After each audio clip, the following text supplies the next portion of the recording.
And as we've heard from everybody else, the executions, the murders, the rounding up and the locking up of journalists and lawyers, that's the real face of Iran today.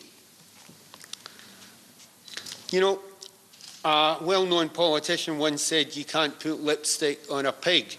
And the truth is, you can't disguise a brutal, repressive, bloodthirsty regime with a few PR gimmicks. At its core, it remains the same. And that's the reality of what we are seeing about Iran day in, day out. I understand because of the climate we're living in, why people are seduced by him.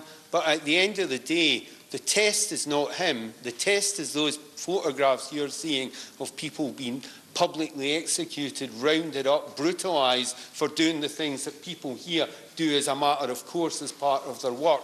If you do it in Iran, you've got no prospect of living the following day. That's the real face of Rouhani. That's the face of the country. So for me, any arrangements, any talks with Iran need to be predicated on the following things. One, an absolute commitment to human rights. Two, the absolute ending of their nuclear programme. Three, justice for those people at Camp Liberty. Four, a free and independent judiciary able to carry out the role that we would expect in any civilised country. And finally, free, fair and internationally supervised elections in which Mariam Rajavi can take part.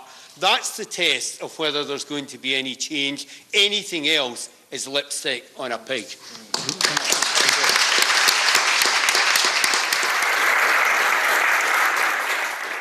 We're at a difficult stage in the Middle East at the present time with what's occurring in Iraq. But what's occurred recently has shown quite clearly where the fundamental problems stand. We have said for a very, very long time behind this issue that there was complicity between the Iraq regimes and indeed the Iranian regimes. It is an absolute thorough disgrace. And I say to the European community, and I say to the free world and to the United Nations in particular, that if you're concerned about the Yemen, if you're concerned about ISIS, if you're concerned about Libya, if you're concerned about Syria, why not Camp Liberty and what's happening at the present time? It is an absolute disgrace. Law Society represents over 165,000 lawyers, and we've got a very strong programme in defence of human rights. And we support the people of Iran and those in exile, in particularly those at risk of attacks and assassinations. In September 2009, again in 2011 and again in 2013, we denounced publicly all the attacks and massacres. We said concrete steps such as this must be an urgent priority if we are to prevent the further killing of innocents. We all know now that calls for protection were ignored and further killings ensued. We have strongly supported the lawyers who have been imprisoned in Iran and are still in prison for carrying out their duties towards their clients, the victims of the Iranian regime. We continue to denounce the attacks and the last terrible massacre in Ashraf of 52 residents and the taking of the 7 hostages in September 2013. 26 attacks have taken place at Ashraf and Liberty.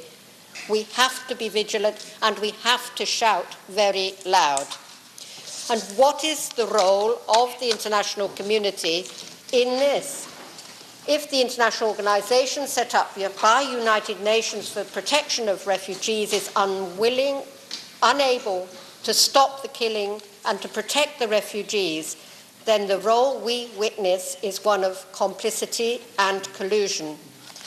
We ask, as members of the international legal community, is there no strength in UNAMI? Failure to protect, failure to heed the warnings and to take action to protect the refugees may merit prosecution in the International Criminal Court. We are committed, like the Iranian resistance, to the Universal Declaration of Human Rights and the international covenants, in particular the Covenant on Civil and Political Rights, the Covenant against Torture, and the Covenant against all forms of discrimination against women.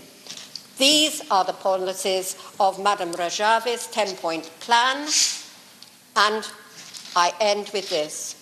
We stand with you as long as we are needed, and we will be there at the day when Iran is free. Thank you. Well, my message is a very simple one of solidarity with the Iranian people, by which of course I include the many exiles around the world, and of course our friends in Camp Liberty. The whole Ashraf experience, the shameful way in which the government under Mr. Maliki in Iraq have behaved towards Camp Ashraf, to our friends and now victims of the barbarity of the Iraqi regime and their co-conspirators in Tehran, should serve as an important lesson to the international community. But if you are sincere about protecting people, if people have rights under the Geneva Convention, then we must defend those people, sadly in the way in which we didn't in Camp Ashraf. Solidarity to our friends, solidarity and the expectation that the sensible programme for freedom, democracy and a new secular Iran under Maryam Rajavi will one day prevail, and we can all step foot in a free, democratic Tehran. Over 400 parliamentarians, my colleagues in both houses of parliament, have signed this declaration supporting human rights in democracy in Iran. And for many of us, our involvement in our campaign, is to highlight the barbaric abuses of human rights that we see in Iran on a daily basis. Many were seduced by the promises of President Rouhani, and yet we know from the contacts within the country that the abuses, the human rights violations carry on unabated. And this is why it is so important 400 parliamentarians in Britain, many others throughout the world, many of whom gathered in Paris only a few weeks ago, remind the international community of our commitment to the people of Iran, to all the people of Iran, and the need to defend their most basic of human rights.